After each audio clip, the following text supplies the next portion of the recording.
Thank you very much for inviting me for this interview.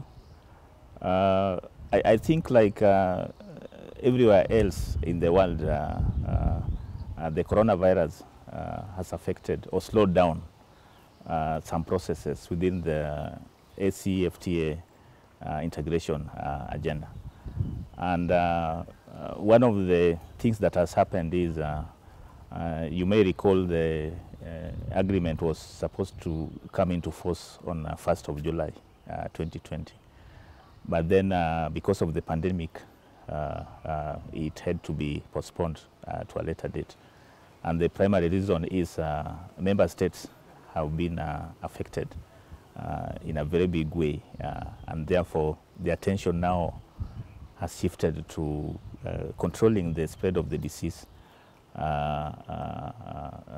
and other, activities to save lives. So I think in that respect, it therefore called for the postponement of the enforcement. But that doesn't mean that other activities, including negotiations, have stopped. Yeah, it's only a question of the slowdown because of the impacts that have been realized within the continent. But from where I stand, I think the agreement, the ACFTA agreement, has become a very integral part of the recovery of member states. And so from the lessons that have already been learned, I see member states after the pandemic coming in even more energized and more committed to implementing the agreement fully. And talking about lessons learned, there are a number of initiatives that have already taken place. One of it is the realization that there is even more need for unity and solidarity among member states moving ahead.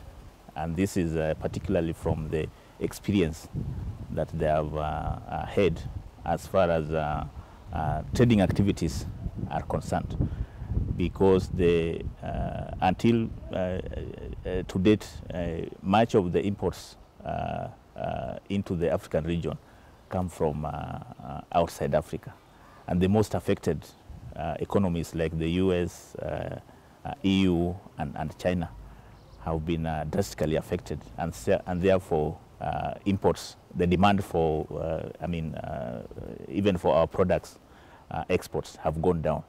And so that calls for even greater unity and coordination and collaboration within the African countries to be able to supply and meet the market demands for the African countries.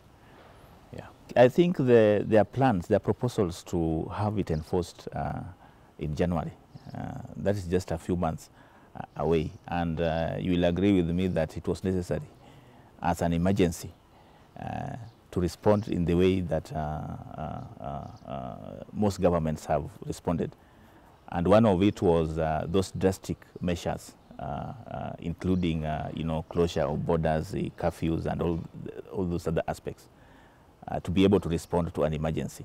That doesn't mean that the gains that have been, in terms of the instruments that have been put in place, are now put aside. No.